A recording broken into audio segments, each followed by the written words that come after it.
Assalamualaikum warahmatullahi wabarakatuh. Waalaikumsalam warahmatullahi wabarakatuh. Ketemu lagi seperti biasa di podcastnya Jembermu. Hari ini kita kedatangan tamu yang sangat istimewa.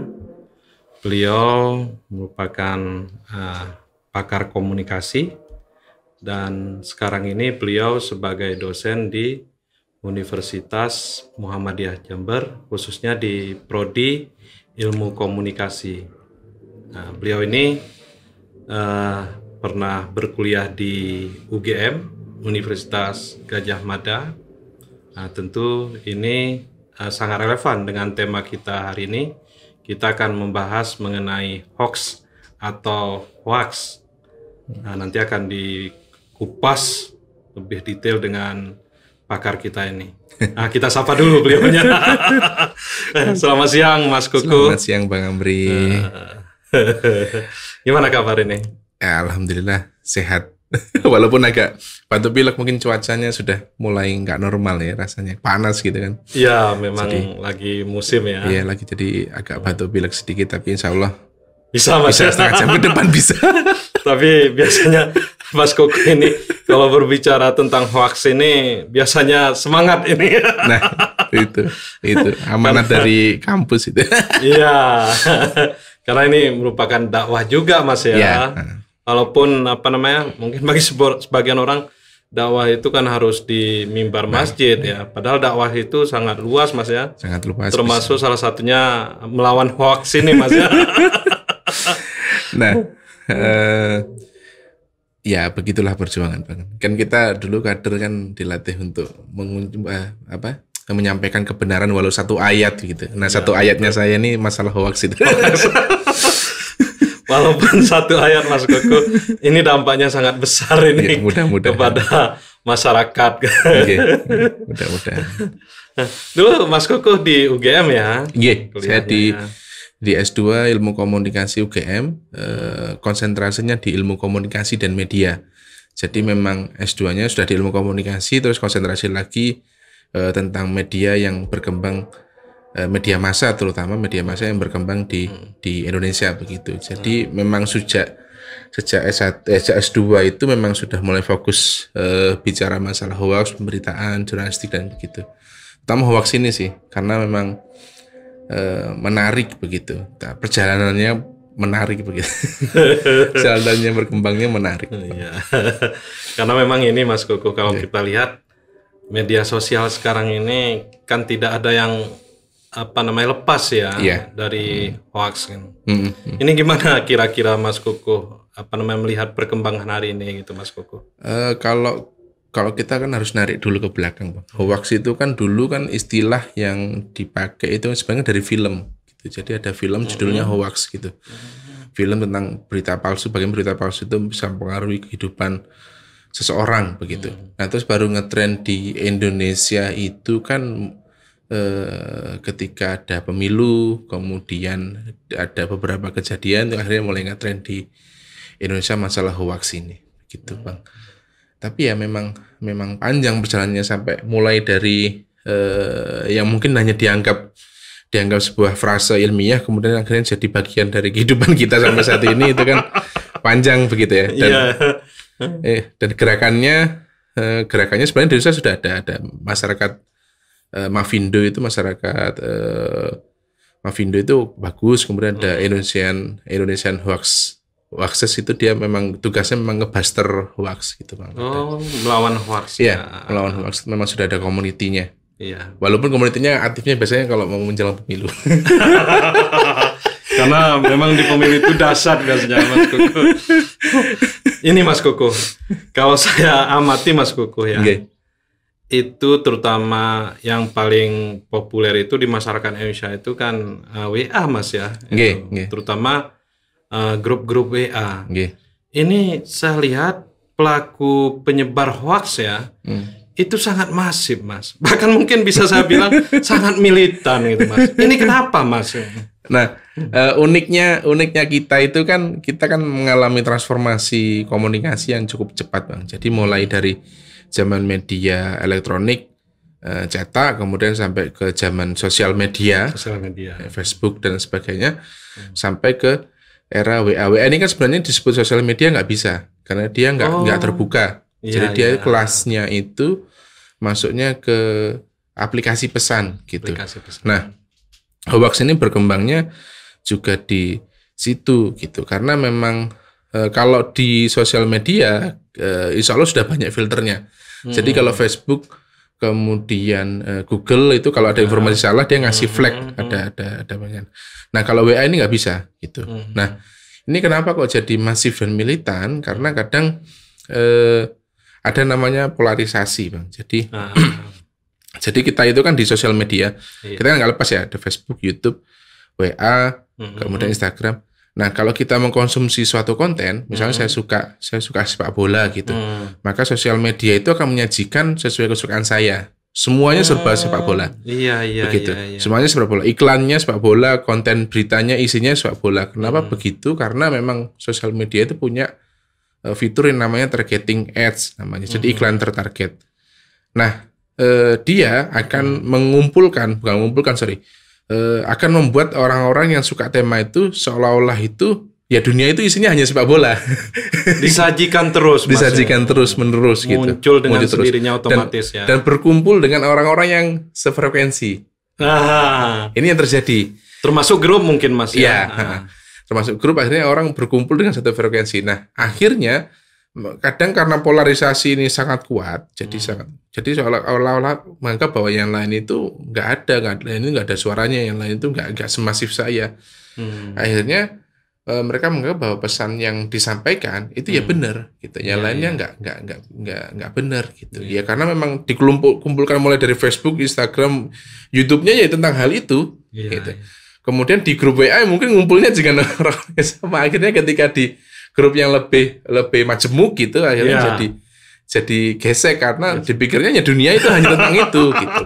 Ini polarisasi namanya, Bang. Ini bahaya sekali. Dikira mungkin semua orang berpikir sama seperti dia ya. Nah itu yang jadi problem. Sebenarnya dulu dikembangkan itu kan tujuannya untuk iklan sih, iklan barang biar sesuai ke orang yang memang suka hal itu. Tapi ketika itu dimasukkan jadi tools untuk ngasih opini, untuk ngasih ide politik, akhirnya muncul polarisasi itu. Jadi dia menganggap bahwa ya ide politik saya, bahwa ide politik saya ini yang paling benar, bahwa ide fakta yang saya dapat ini yang paling benar gitu. Akhirnya jadi militan. Ini sebenarnya siapapun pernah ngalami Mas. Ini termasuk saya mungkin ini Mas. Ketika katakanlah saya mengklik atau menulis sesuatu sesuai dengan kebutuhan saya, misalnya informasi tentang makanan ya. Sebenarnya tanpa saya sadari selama ini kemudian iklan makanan, informasi tentang makanan itu muncul datang bertubi-tubi. Mungkin juga termasuk itu tadi Mas ya yang disampaikan oleh Mas Koko tadi, bahwa ketika seorang butuh informasi yang katakanlah itu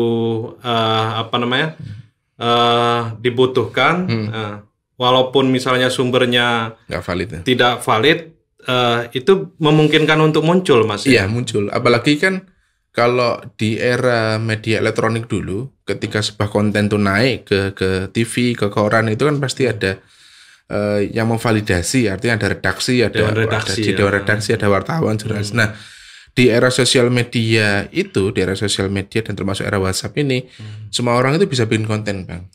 Ya, artinya kalau istilahnya di komunikasi itu user generate content. Jadi yang mengenerate konten itu usernya, bukan produsennya.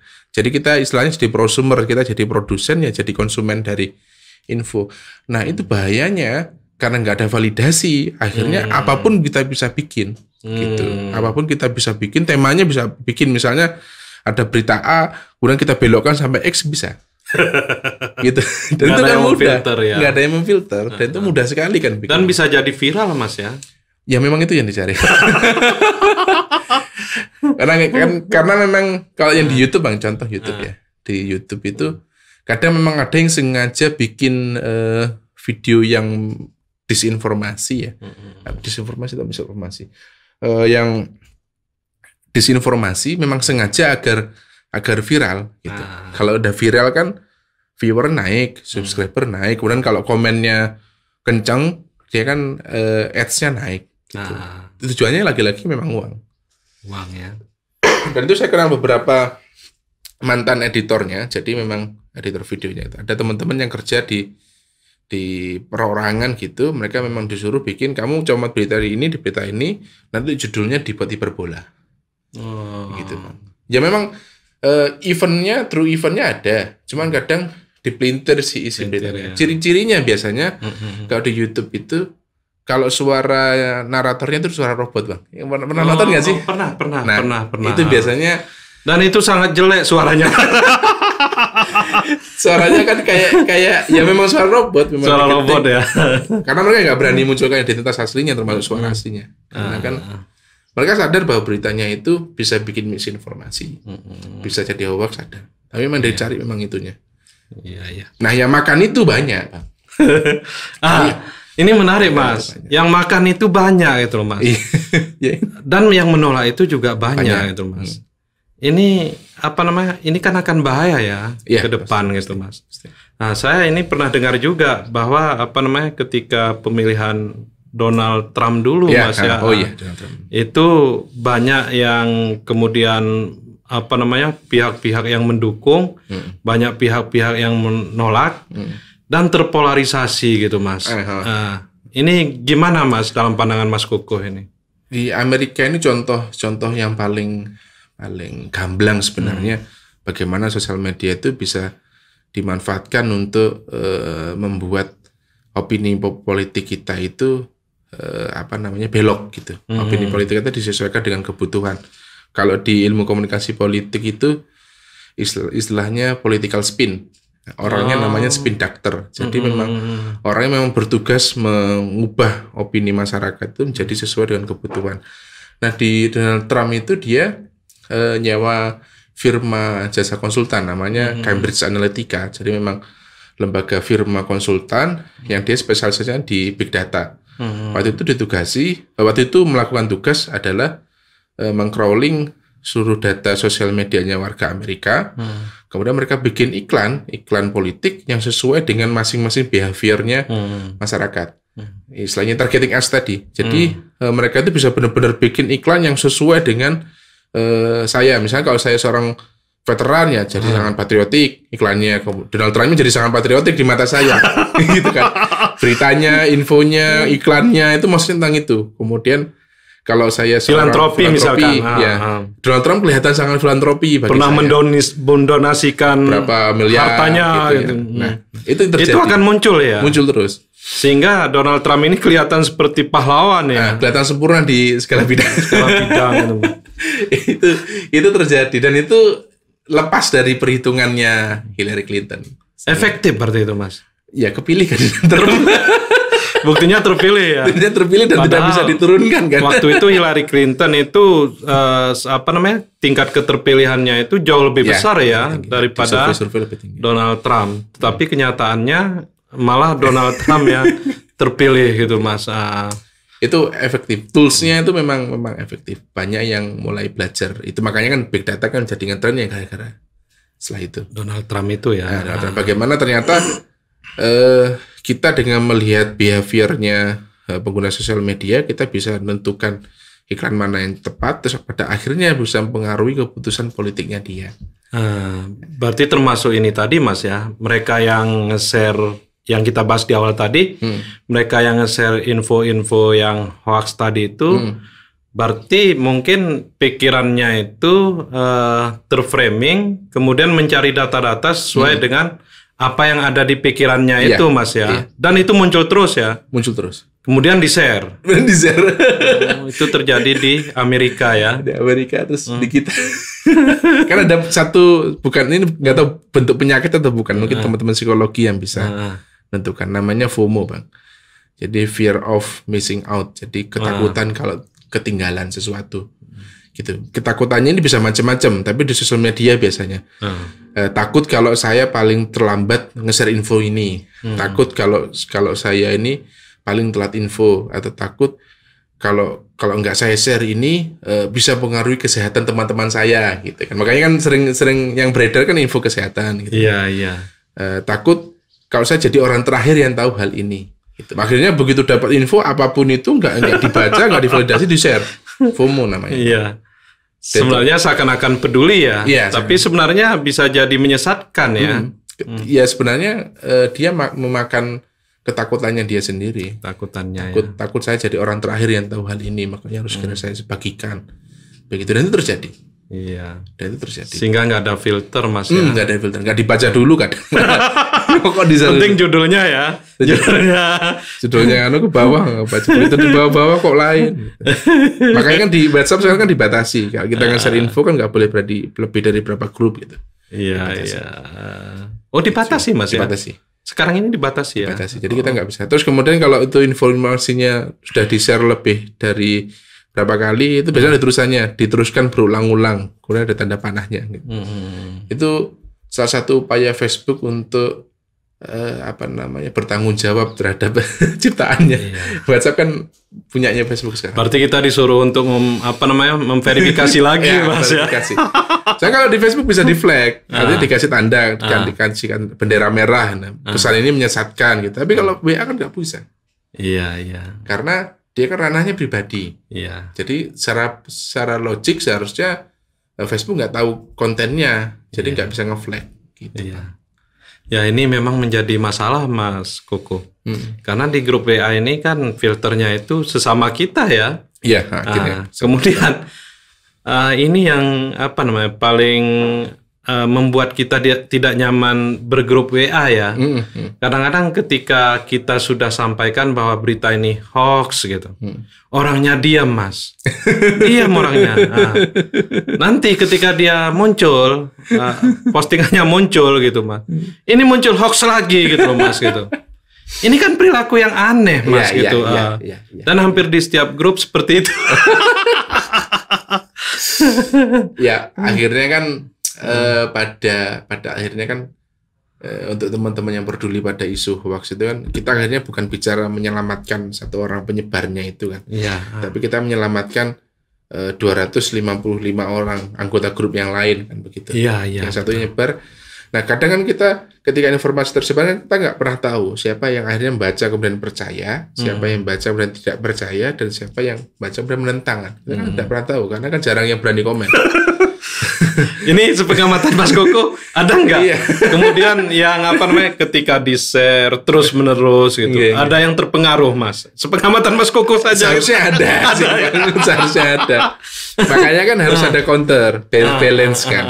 Jadi biar yang 255 yang lain itu biar selamat lah. Gitu. Jadi kalau info ini terlalu menyesatkan ya diluruskan begitu. Kalau memang infonya memang terlalu lama, misalnya info tahun 2000 sekian kemudian di-share lagi, ya kita luruskan. Gitu aja sih, Pak. Sudah lost context, Mas ya, tapi masih di-share ya. Seakan-akan itu kejadian hari ini atau kejadian kemarin. Itu yang terjadi. Kan ada beberapa kategorisasi dari hoax itu, Pak. Jadi nggak semuanya bisa dilabeli hoax sih sebenarnya. Apa saja, Mas, kategorinya itu? Saya harus baca contoh. Silakan, Mas. Jadi ada 7. Ini kalau dibahas satu-satu jadi 3 SKS ya, Pak. Jadi memang ada konten satu yang satir, satu konten parodi. Ini yang kadang kita nggak bisa membedakan ini kontennya satir atau parodi atau enggak. Ini biasanya yang bikin anak-anak muda. Jadi kalau misalnya ada suatu peristiwa politik tertentu kemudian diparodikan, gitu, diparodikan dengan gaya seperti ini. Kadang kita nggak tahu itu parodi atau bukan. Begitu di-share ke beberapa kali yang akhirnya nggak tahu konteksnya. Nah ini juga termasuk hoax. Kemudian ada konten yang menyesatkan. Memang dia ini informasinya sesat untuk membingkai suatu isu atau individu. Biasanya antara gambar yang dipakai dengan kejadiannya itu bukan satu kejadian yang sama begitu. Yang paling sering itu yang sering kena itu para biksu ya. Yang info bahwa masyarakat mana dibakar oleh biksu gitu. Itu kan ada fotonya kan. Iya, betul. Padahal pernah itu viral itu, Mas. Mas. Itu padahal itu kan kejadian kalau nggak salah bencana kebakaran lah apalah gitu. Kejadian lain kemudian dikaitkan dengan biksu. Dikaitkan dengan biksu, kemudian di framing di lainnya. Itu konten yang menyesatkan. Gitu. Kemudian ada konten tiruan. Gitu. Kadang ini dulu masifnya itu situs berita asli ini ditiru. Dulu sebelum kejadian. Jadi kalau misalnya kayak Liputan 6 ya, liputan6.com itu kan yang asli. Dia bikin nih liputan6.org. Mirip. ORG kan organisasi. Kalau isinya bertolak belakang. Nah, ini biasanya begitu. Itu canggih sekali. Sehingga kalau kita tidak hati-hati, kita ya, anggap itu liputan6.com ya. Ya. Karena ada yang memang palsu, yang memang dari awal memang benar-benar dari awal itu memang dibikin palsu, sepalsu-palsunya. Kemudian ada konten yang salah, keliru memang, nyampaikannya keliru. Kemudian ada yang konten yang dimanipulasi. Manipulasi. Ada juga misinformasi juga. Misinformasi ini contoh kayak kasusnya kemarin yang paling terakhir itu tiketnya Borobudur. Nah, info itu kan nggak muncul komplit. Muncul informasinya bahwa tiket masuk Borobudur jadi 750.000. Ini menarik ini. Karena lagi viral lagi viral karena memang sumbernya itu nggak komplit menyampaikan ini. Udah jadi viral duluan, jadi debat duluan. Padahal ketika divalidasi ternyata kok yang 750.000 itu harga naik ke stupanya. Gitu. Oh, ke stupa. Untuk masuk ke area Borobudurnya tetap 50.000. Oh, begitu. Artinya kan juga secara logika nggak mungkin orang datang jauh-jauh dari Jember ke Jogja, rombongan banyak, kemudian dihalangi untuk ke Borobudur gitu. Boleh masuk Bang, tapi naiknya ke ininya atas itu karena dibatasi ya, hanya 1.200 ya. 1.200. Itu saja ya. Dan itu jadi misinformasi kemarin itu. Misinformasi sebenarnya ya. Karena judulnya akhirnya seolah-olah bahwa untuk masuk ke area Borobudur bayar 750. Padahal enggak, 50.000 nih. 50.000 bisa masuk. Cuma naiknya 750. Terus dibantah lagi kemarin Bang. Sandiaga Uno kok ngomong, "Oh, itu belum saya putuskan, Menteri Pariwisatanya belum putuskan." Tapi orang menganggap ini sudah keputusan pemerintah ya. Belum. Itu misinformasi. Karena ada tradisi jurnalistik kita itu yang berubah. Kalau dulu kan koran kan harian dan mingguan. Koran pagi, koran sore. Ada yang koran mingguan misalnya terbitnya tiap Sabtu. Nah, sekarang kan ketika jurnalistik yang online dituntut bahwa berita itu kan harus muncul terus tiap menit. Hari itu juga ya, saat itu juga ya, detik itu. Akhirnya kan ada praktek namanya cangki jurnalistik, Bang. Jadi, apa itu Mas, cangki jurnalistik? Tahu cangki bar, Bang?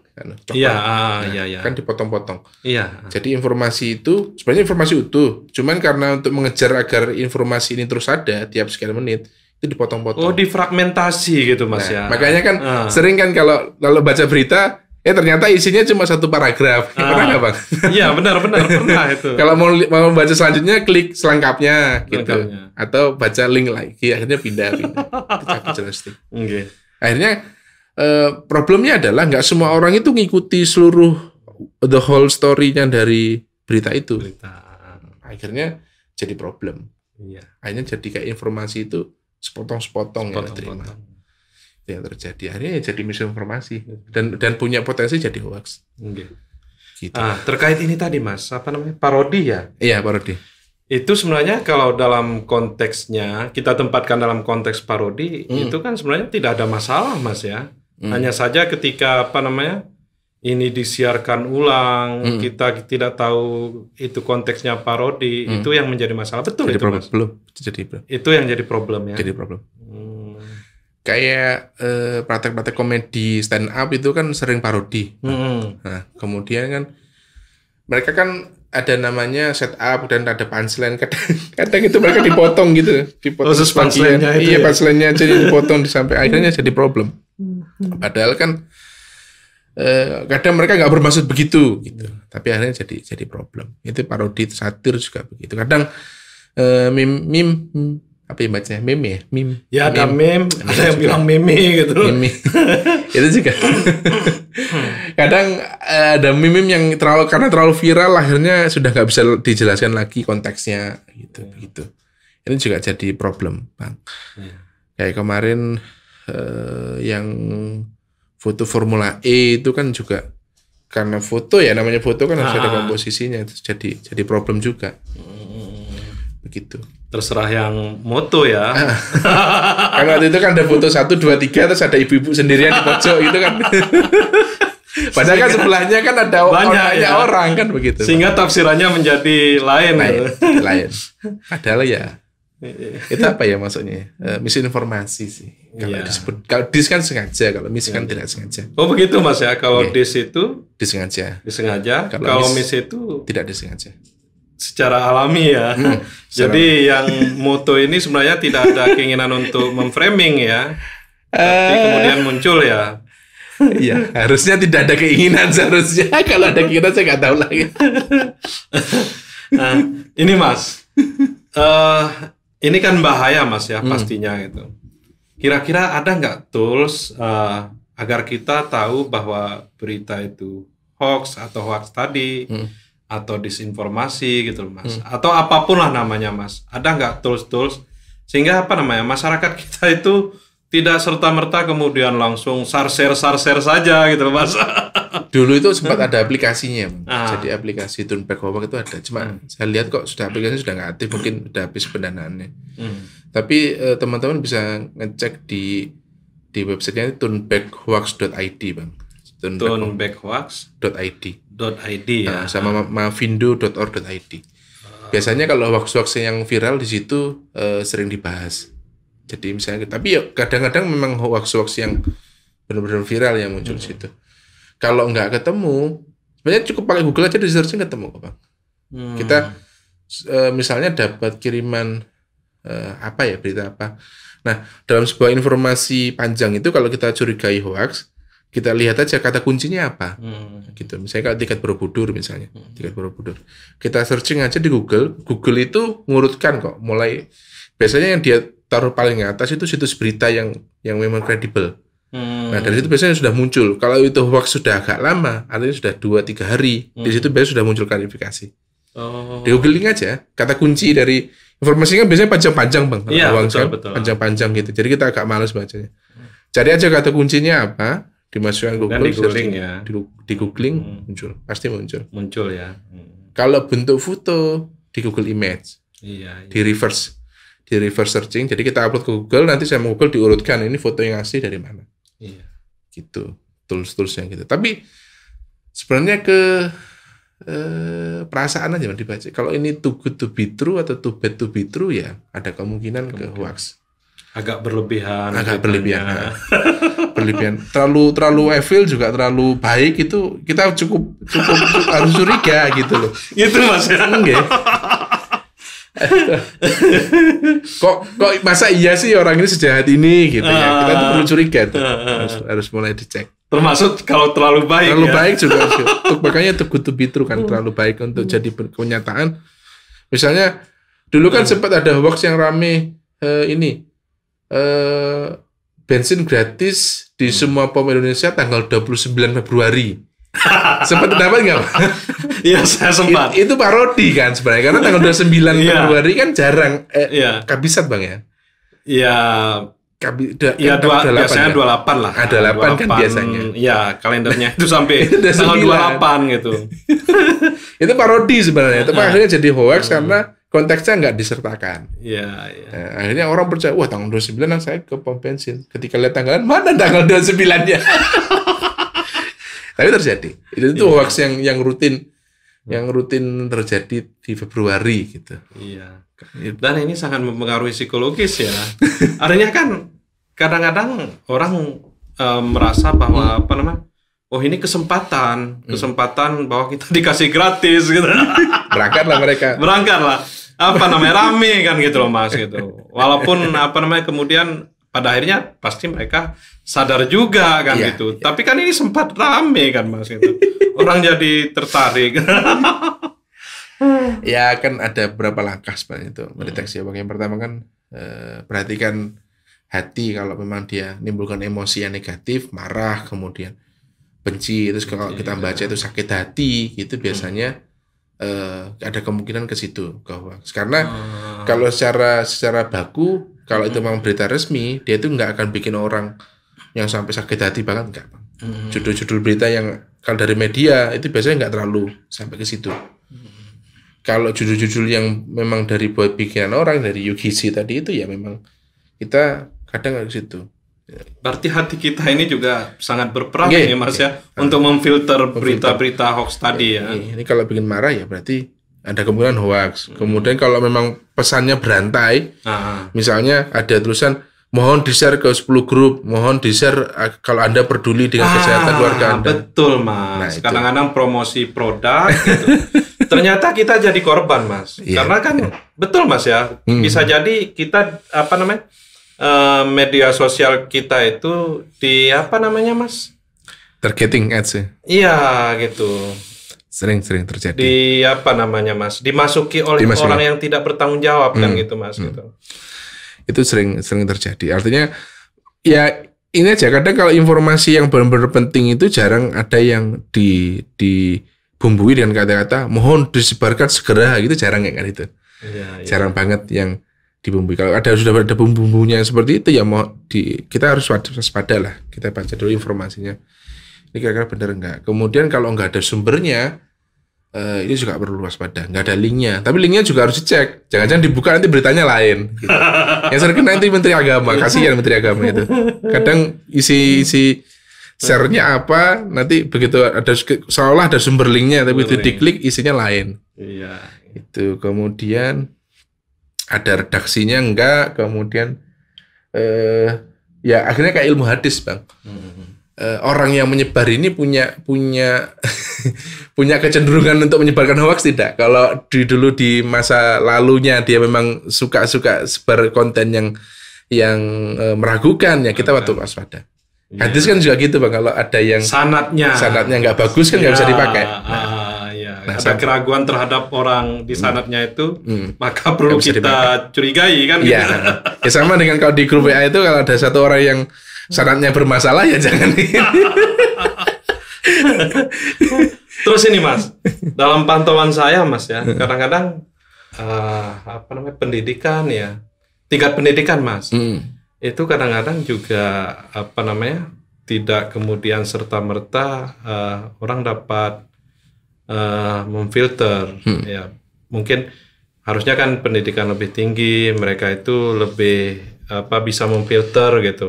Tapi ternyata juga itu bukan jaminan. Apa betul Mas seperti itu? Iya. Karena kan literasi terhadap konten kayak gini kan sebetulnya literasi digital Bang.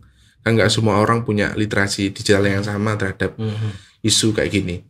Jadi apakah dia peka itu informasinya dari mana, kemudian sumbernya dari mana, itu nggak semua punya kemampuan itu. Karena memang biasanya ketika mungkin waktu masih sekolah atau satu kuliah ya dia dapat informasi dari sumber yang valid dari koran, dari radio. Sudah terbiasa dengan itu ya. Karena kan terbentuk akhirnya di alam bawah sadarnya bahwa info yang muncul di TV itu ya pasti benar karena ada redaksinya. Tapi ketika di era sekarang yang saya bilang tadi user generate content tadi itu, nah ini belum adaptasi, sehingga menganggapnya bahwa semuanya yang muncul di Facebooknya, semuanya muncul di YouTube-nya itu benar. Nah itu, ya kita bantu menyadarkan. Ini ngeri Mas. Ya ngeri. Kenapa ngeri Mas? Katakanlah orang dengan pendidikan tinggi Mas ya, kemudian katakanlah secara umur ya sudah dianggap Mas makan asam garam lah gitu, yang seharusnya paham gitu. Nah, tapi ternyata juga tidak. Bagaimana dengan anak-anak kita nanti di masa yang akan datang? Ini kan bahaya Mas gitu. Nah, mereka terframing sejak kecil gitu, sehingga ketika besar itu ternyata mereka itu membangga-banggakan atau terdoktrinasi dengan berita-berita hoax gitu Mas. Kalau literasi digitalnya anak remaja sekarang sih Bang kayaknya sudah tinggi gitu. Malah gitu ya. Udah lumayan tinggi. Saya ketemu dengan beberapa teman itu ada yang punya keahlian memang untuk di bank gitu, yang masih muda-muda. Teman akhirnya mereka jadi apatis terhadap isu kontennya itu. Jadi masalah politik mereka sudah nggak peduli, masalah religi mereka sudah nggak peduli karena mereka menganggap bahwa semua yang tentang ini ya palsu gitu. Itu yang terjadi gitu, malah arahnya trennya ke situ Bang.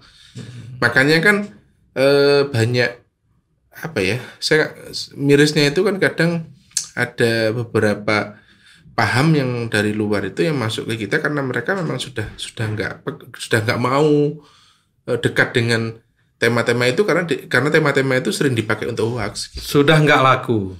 Di tempat asalnya. Kemudian diekspor ke kita. Begitu, Pak. Dan bahkan mungkin kita mengimpor ya secara tidak sadar. Kasihan kadang artinya mereka sudah banyak saya kan gaulnya kan dengan anak-anak yang muda-muda, mereka apatis, kemudian sudah nggak peduli dengan norma, misalnya norma etika, mereka nggak bahwa yang tua-tua aja sudah kayak gini ya, ngapain saya gitu. Ada beberapa ide yang kemudian di recycle, kemudian didatangkan lagi, kayak kemarin yang lucu itu ini istilah baru untuk kumpul kebo, Bang. Ada istilah barunya. Apa itu, Mas? Dan kemudian saya malah belum dengar ini. Kemudian lagi ditrenkan lagi, cohabiting namanya. Cohabiting ya. Jadi cohabit, ngambil katanya dari cohabit. Cohabit. Oh. Jadi ini kan kumpul kebo zaman dulu kan kumpul. Oh, ya. Ko itu kan apa namanya? Kerbau ya. Enggak, CO, Pak. Cohabit. Cohabit. Jadi dulu kan kalau orang nggak nikah kan kumpul kebo. Nah sekarang itu lagi diproduksi ulang itu idenya. Katanya dengan melakukan cohabit kita bisa tahu behaviornya dari pasangan kita sebelum menikah kan gitu. Itu lagi kita. Itu lagi kita. Lucu sih bagi kita. Cuma itu memang benar-benar ada yang menerima ide. Ada pelakunya ya. Ada ngeri sekali ini. Ngeri sekali. Ya. Literasi digitalnya sedikit itu ngeri, kalau terlalu banyak juga ngeri ya. Karena itu kan diimpor dari luar idenya. Nah ini terhadap yang muda-muda mungkin sudah bisa memfilter, Mas ya. Ini yang muda sekali, Mas. Oh ya. Yang muda sekali katakanlah anak usia dini ya, anak TK, SD, SMP dan mungkin SMA gitu. Apakah mereka juga sudah mulai bisa memfilter itu, Mas gitu?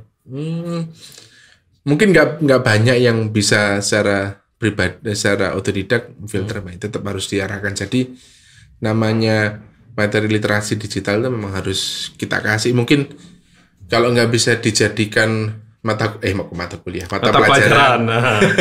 Mungkin di ekstrakurikulernya mungkin dikasih. Harus ada, Mas, ya. Materi literasi digital bahwa mana informasi yang hoax, mana yang tidak hoax.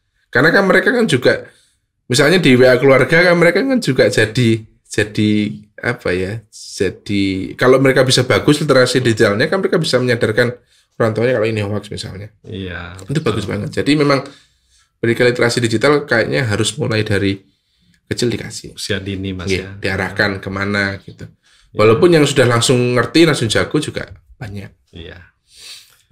Ke depan, Mas, ini kira-kira orang akan sadar nggak bahwa berita hoax ini bahaya? Kemudian tidak memproduksinya lagi, atau malah, Mas, ini lebih masif lagi, Mas, di tahun-tahun yang akan datang ini, di masa-masa yang akan datang itu, Mas. Kayaknya sih akan terus ada sih, Bang ya. Cuma mungkin ganti platform aja. Jadi kan YouTube kan juga sudah mulai kencang, Facebook sudah mulai kencang.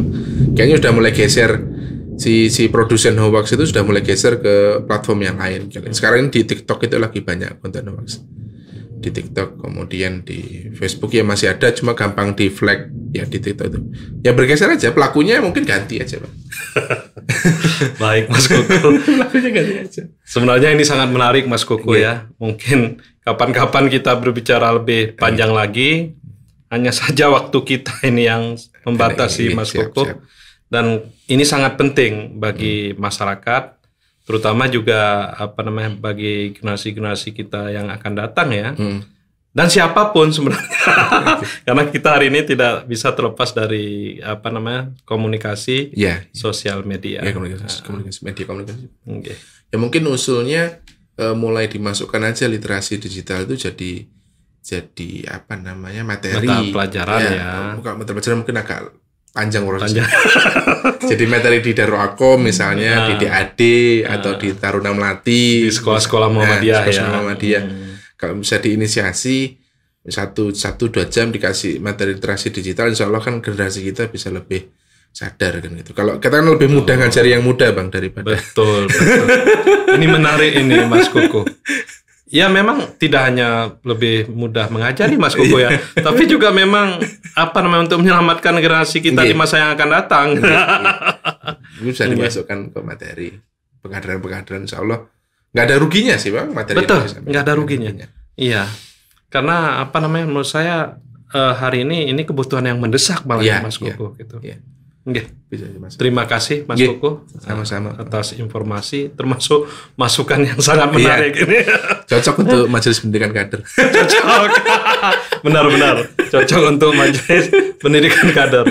Nah, ini mungkin nanti wacana ini bukan hanya wacana ya harapan kita, tapi ini menjadi bahasan serius di majelis pendidikan kader. Terima kasih Mas Koko. Wassalamualaikum warahmatullahi wabarakatuh. Waalaikumsalam warahmatullahi wabarakatuh.